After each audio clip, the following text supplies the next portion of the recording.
Thank you for joining me for the Easter, St. Patrick's Day, spring, whatever you want to call it, memory wire bracelet that we're going to be making.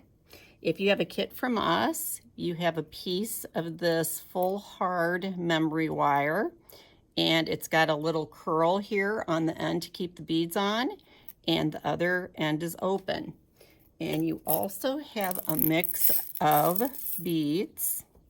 They're all glass beads, and this is kind of the fun, what I would call more of a St. Patrick's Day mix, but it could also be for spring. And I have chosen a charm, and in this case, the charm is a shamrock, and it has a hole through it, so we'll be stringing it on. So to get started, you want to find the end of your wire, and I string these on in a random manner and use the end of the wire. Let me scoot this more in the middle here. And you want to start with some smaller beads, because when they're down against this end with the little ring, they stay in place a little bit better. And don't worry about pushing them down while you're working. They will push down as you continue to string. So I'm just grabbing some of the smaller beads now.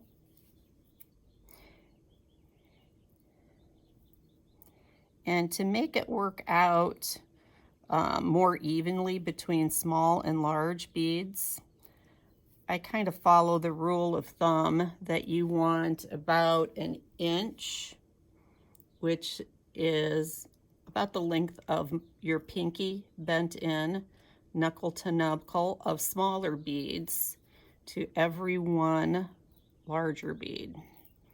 So I'm going to put that on, and I'm just going to keep stringing here again, and if you kind of stab at them, you'll pick some up on your wire automatically. And I'm just going for a mix of little stuff again to get about an inch of beads on. Now, of course, you can string these in any order you want. Maybe you want all the beads on the larger beads on one ring. You've got 3 rings here to fill. And I just flipped a bunch of stuff off that I had strung. So that's another inch or so. So I'm going to slide those on and then put on a little bit bigger one. And again, they're going to work themselves around, so you don't have to spend a lot of time doing that.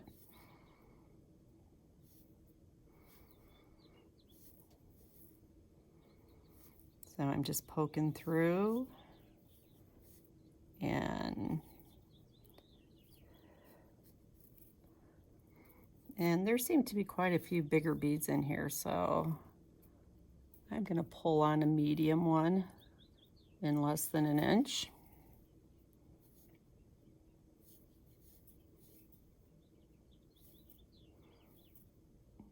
I like the way these little peanut beads fit together because they snug up inside each other. So those are kind of cute if you put them on in a little bit of a group. It shows off their shape a little bit better when they're strung. Okay, and let's choose. Now I like to put my charm on the first ring here. So I am going to slide this around to the end. And I'm just pushing the last bead, and eventually I'll get there. I like to have my either the charm or the central bead on either the first ring of the bracelet or the last ring. If you put it on in the center, it tends to kind of get lost. And as you can see, this first ring, if I look at it as a circle, this is about the center. Think of this little loop that I turned here at the beginning as the back of your bracelet, and this is about the center of the first ring that will be on the front of your wrist. So this is where I am going to add the charm, which in this case is a 4-leaf clover. Now, if you have a different kind of charm than like the shamrock that I strung on, you would also add that at the halfway point on the first or last ring.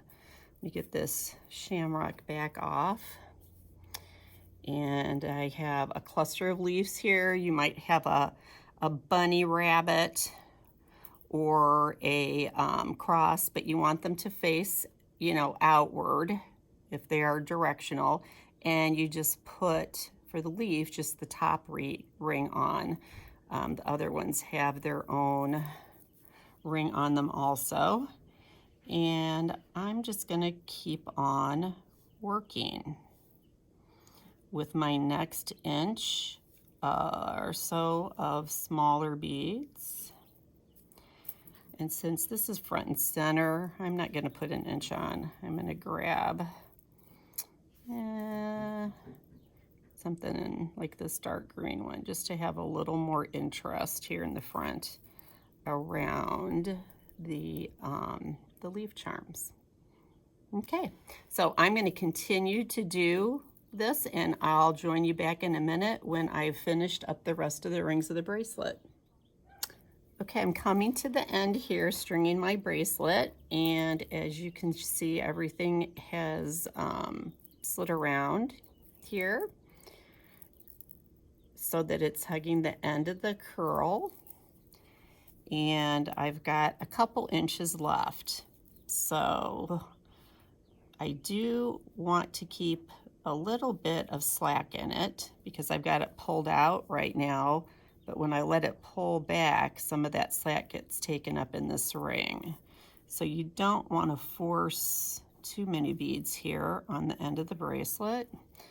Let's grab this little green crystal here and a few more of these little guys. Okay, so I'm getting pretty close to the end. I'm gonna end with one more of these, and you might want to end on something a little bit smaller because it's easier to get that little oval curl at the end turned if you end on a small bead. So I have left about 1/4 of an inch of wire here. You can see how long it is. Let me grab a ruler.